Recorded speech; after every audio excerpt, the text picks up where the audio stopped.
Bonjour à tous et bienvenue dans cette nouvelle vidéo. Je suis Arthur de Bernon, spécialiste 4CAM chez Daos Dental depuis maintenant bientôt 10 ans. Aujourd'hui dans cette vidéo, je vais vous montrer comment réaliser un modèle sans carotte amovible, tout en étant détouré. Allez, c'est parti, je vous montre ça tout de suite. On se retrouve sur mon Exocad. Donc j'ai chargé un fichier de démo de 3 éléments, un bridge de 3. Allez, on lance Model Creator.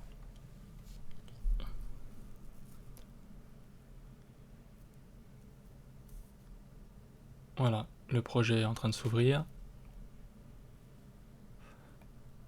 Première étape, donc alignement des modèles. Donc dans l'alignement des modèles, on va choisir un modèle type plateless model.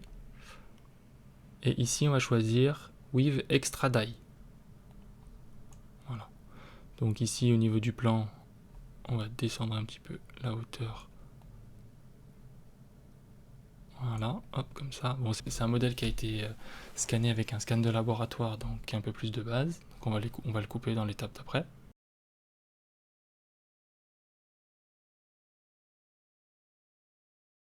Donc ici, dans l'éditeur, je viens couper, hop, ce qui est inintéressant pour mon cas. Je fais un polygone, j'inverse la sélection, et je supprime. Ah, je vais recouper l'antagoniste, pour que ce soit un peu plus propre. N'hésitez pas à faire tourner votre modèle afin de supprimer les zones inutiles. Cela vous permettra d'avoir un modèle plus propre en sortie d'impression, mais aussi d'économiser de la résine. On répète l'étape sur notre modèle.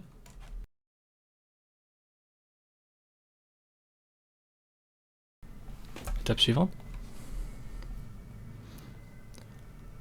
Donc là, hop, je trace la limite. Bon, la limite est reconnue automatiquement. Suivant. Je fais pareil pour le die d'à côté. Suivant. Voilà, dans cette étape, on va rien faire de spécial, on va laisser les dents amovibles.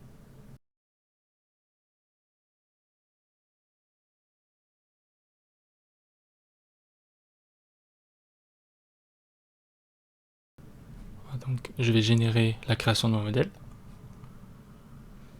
Donc, des carottes virtuelles se créent, mais celles-ci ne vont pas être fusionnées à mon modèle.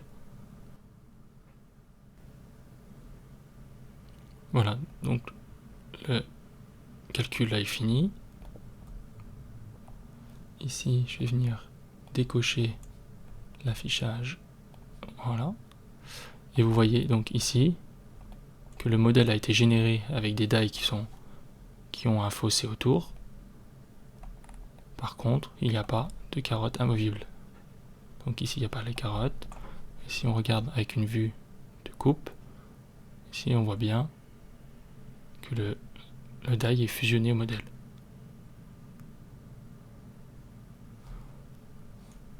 Je vais faire suivant.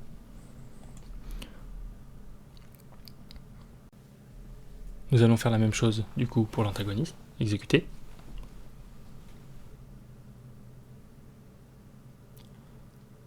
Suivant.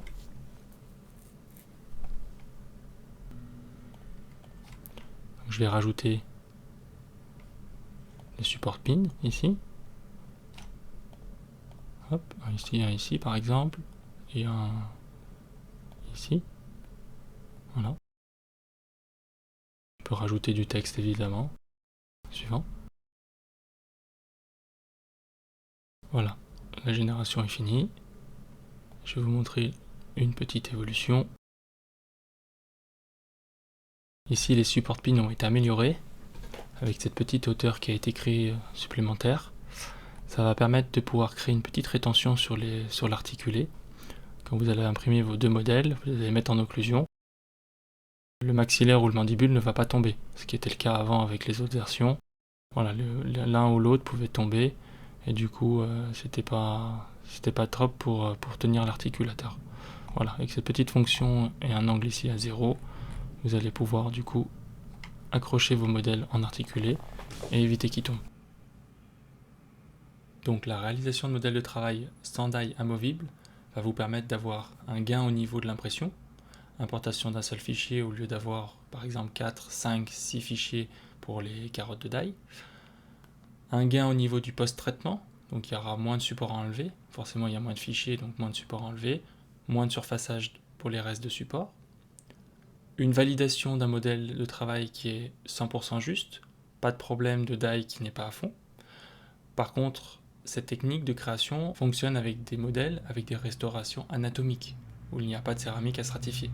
Forcément, quand il y a une céramique, ça sera plus facile de pouvoir enlever le die pour pouvoir stratifier la céramique. Voilà, cette vidéo est maintenant terminée. J'espère qu'elle vous a plu. Si c'est le cas, je vous invite à liker la vidéo, à vous abonner à la chaîne, et je vous dis à bientôt pour de nouvelles vidéos.